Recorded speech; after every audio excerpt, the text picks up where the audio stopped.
Hello everybody, welcome back to From Rhythm to Algorithm. We continue on with our derivation. So one of the previous episodes was titled Propertality. Again, I'm just logically generalizing any of these words, just adding an ality. And so a lot of these words you also see, they will end in some form of ty or ly or just something with a y. And the ality actually goes in, like within the word. So something else is happening there, but ality is again this generalizing suffix. And then the structure of some of these words, like we'll get to uniformity, uniformitality, property, propertality. It's again just a natural presentation of the word form that already exists, property, uniformity, then you generalize it, and you preserve that pronunciation, uniformitality or propertality. And so just a quick note on that. But something, again, I'm pointing out anything that's like I do intuitively that it's like something else could be developed here. And so again, why certain words are very clear that end in like an IC and you put an ality. There's very natural words to put an ality at the end, and sometimes it goes in the middle, but it's still at like the end of the word. What's going on there? And so now if you, for whatever reason, still feel a need to look at my paper, since we've literally rederived it all, there's what's called the containment statement, and then a set of VIT, but that's just, again, a logical structure to introduce that words have meaning and they're already irreducible, so you have to have this structure to show people that you're doing something. And so, but there's a containment statement. And so again, physical stability produces property. The property, most specifically, most fundamentally, charge. And so properties are contained within physical systems. In the same way you learn something, and it's not about how many facts you've memorized, but it's an intuitive understanding, right? The universe understands itself. That's where life comes from. But properties are contained. And so the containment statement just meaning, the reason we say vibration, good vibes, is because the concept, the fundamental physical phase change before there was mass, before there was energy, just vibration, represented by the word thing, all of that logic is contained within our language. So that is why it's capable to demonstrate completeness. And again, the sensorality with an S demonstrates the incompleteness. So we're trying to walk you up logically right to that exact linguistic breaking barrier, that iteration of sensorality. But properties are contained. And so just like you have characteristics, those are your personality traits, those are within you, those are developed because you've interacted with the world, something you've learned, same exact thing with mass that is inanimate. Properties are objective, properties are inherent, properties are components. All right, properties are characteristic. Sensorality is characteristicality. Sensorality is terristic. Terristic, terrific. Sensorality is terrificality. And here's another one of those linguistic, the form of the word looks like terror, and then if you say something is terrific, the logic of what you're saying is that's good, that's terrific, that's great, so it's more of a positive connotation. But terror is terrific. Charging produces tension. And so charge is this fundamental stabilized property that produces this inability to differentiate, this fundamental stability of two, producing a magnet. Because right, that's what magnets are. Is this all of the different molecules of a bulk piece of material are just aligned. They're just lined up. They're stabilized. And so that's what a magnet is. But charging produces tension. When you charge your phone and you separate the positive and the negative, you have an electric potential, and then you diffuse that potential throughout the day when you use your cell phone or you use your electronic devices. And so this biggest kind of underdeveloped physical principle, again, in addition to vibration and rhythm, again, rhythm humongous, obviously, but then tension is kind of like the rhythm eases tension. Right? That's why you dance. That's why you rock a baby. All of these intuitive behaviors you do to soothe somebody is rhythm easing tension. And so potential energy is kind of this, right? Energy naturally defined is the capacity to do work, the potential to do work. And so again, when you wake up in the morning, you say, I have a lot of energy today. Did you study a physics textbook? Did you reference Albert Einstein? What are you intuitively saying if you say, I have a lot of energy today? I'm ready to do stuff. I can get stuff done. You have the capacity to do work, the potential to do work. And so in potential energy is like saying large language LLMs, right? LLM stands for large language model. So if you said large language LLM, logically, you're not really breaking anything. It sounds okay, but then you're just being extremely redundant. Same with inanimate object, so on and so forth. But potential energy is the potential for movement. And then potential is tension, discrepancy. What gives something the potential to move is a removal from equilibrium, tension. And so when you're in the woods and you hear, I don't know, a bobcat and it's like stalking you and it crouches down, right? It's tensing up. It's lowering its center of mass. It's condensing itself so it can be agile, it can move in any direction. It's readying itself for movement. And so tension loads movement. But again, and very intuitively, if you've ever moved your muscles, you know what I'm talking about. And so we'll get to tension here in a little bit. Sensorality is metricality. What is a metric, right? That's kind of like the big logical thing that when I was a student in math class, it's like people keep saying metric and they don't really know what it is. Physically, it's a measure, right? When you're in music class and you have a time signature and it says beats per measure, a measure is a metric. And because I guarantee you the only intuition, which is another question I wanted to talk about today, is intuition imagery. People say, I have this picture in my head. And I even saw it on my last episode where I I have this picture. It's not imagery. Intuition is not imagery. It's just not. But I get why people say that. It's again another one of these things where it's like spicy and hot food isn't really spicy or hot, but it's like, I get what you're saying. And so, a metric is a measure. If someone thinks of a metric, they're thinking of a matrice. But a metric, again, what is it?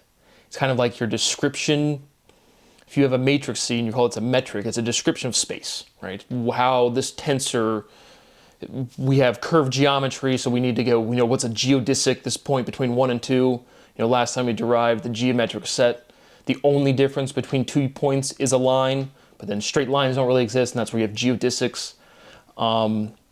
So it gets just the shortest path. And so a metric kind of like represents the points created by physical objects creating space. So a metric is kind of to like an array of distance or array of points for distance or something. But logically, it's a measure. The same exact thing you say in music class, there's a measure beats per this. A metric has so many elements, rows and columns. It's the same thing. Sensorality, sections. Sectioning, portions. Portion, proportion. Sensorality is portionality. What are props, right? Someone says, I'll give you props for that. I give you respect for that. Props is like respect. Like, where is that coming from? Is this another word? Proportion, prop, something that's, a movie prop. I cannot give you props for that. Just something else that jumped out at me. But prop is an extension of pop. And we derived pop. That's why it pops into my head, right? So we're just building out all of this logic. And so it feels very like flow or state of mind to you because you don't see the logical difference, but there's no way to introduce irreducibility because everyone's already functioning on that. That is like the biggest thing that I'm demonstrating. The opposite of radiation is absorption, right? The speed of light is a radiation limit, and it's propagation. That logic is contained within the word propagation. Physicists use that one correctly. But again, last time we equated, we physically, intuitively showed that, a bright idea or a light bulb moment is like, it's not like an analogy. It's the same thing. It's an appeal to resistance.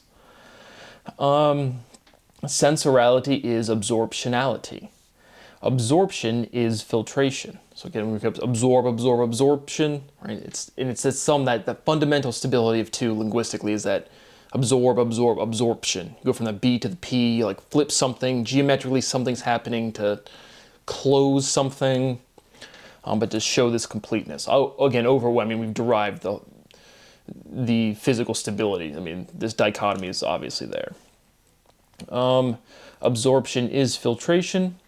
Realization, manifestation, actualization. Oh, bro, I just manifested that. What did you say? It's kind of like I almost want to kind of say it's like related to deja vu, right? Like it's like the opposite almost, right? Deja vu is like, oh, I feel like I've been here before. Manifest is like, I know where I'm going. And then you get there and it's like, yeah, bro, I told you I was going to come here. I imagined it. I pictured it.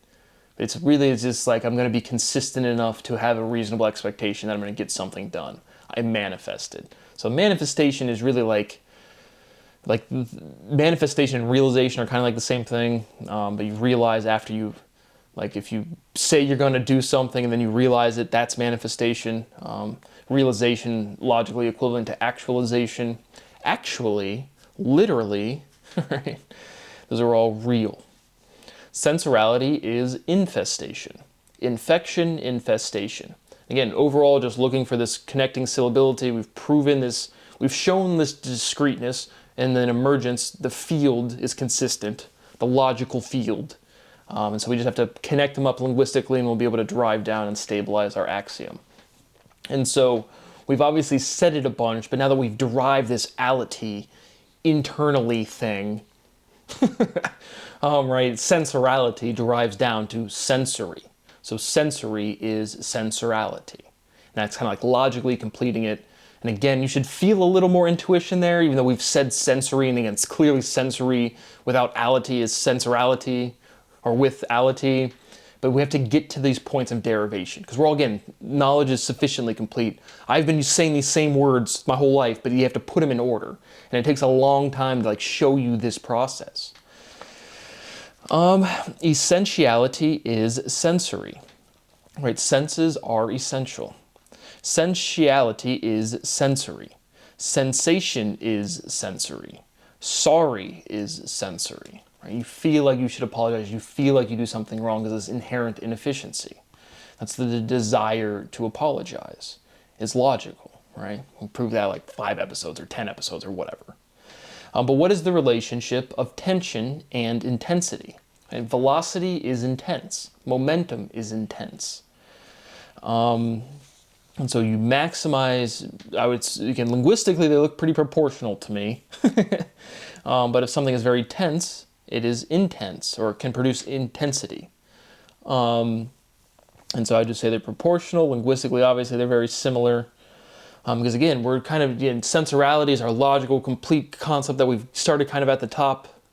I don't know, again, the direction of this doesn't matter, but we're driving down. Once we have this concept solidified, we drive down to stabilize this, whatever. But tension to intensity, sensorality is tensity, velocity is intense, sensorality is velocitality. So again, velocity, another one of these where the ality naturally kind of goes like inside the word. A deficit is inefficient. A whole is a deficit. A deficit is a disadvantage. Sensorality is advantageous. Disadvantage is unfair. Equality is fair. Sensorality is fairness. Fair is proper. Classy is fair. Uniformity is fair. Sensorality is uniformitality. So again, classy, classic, classical. I know I've already done all these steps. I keep saying that, but it's so relevant. Like I can't provide any more insight than I already have. I'm just redriving the same steps. And so trying to put some more explicitly talking about the ality versus ity step, uniformity, uniformitality. Connecting metric to a measure, that's definitely poignant to say out loud. But then this episode is, again, really logically discussing the containment statement. All of these internal properties in the same way of personality traits, the concept of vibration. You can't, there's no physical system truly creating a cycle with no work, meaning there's no inefficiency, right? There's no depletion of energy because of geometry. Nothing is perfect. And so that is what I have for you today. I don't like to take them any longer than what they are. That's what I'm saying is like, I don't conjecture. I won't sit here and talk past. Here's a fact that I think is new enough to make a video about. Thank you for watching. See you on the next one.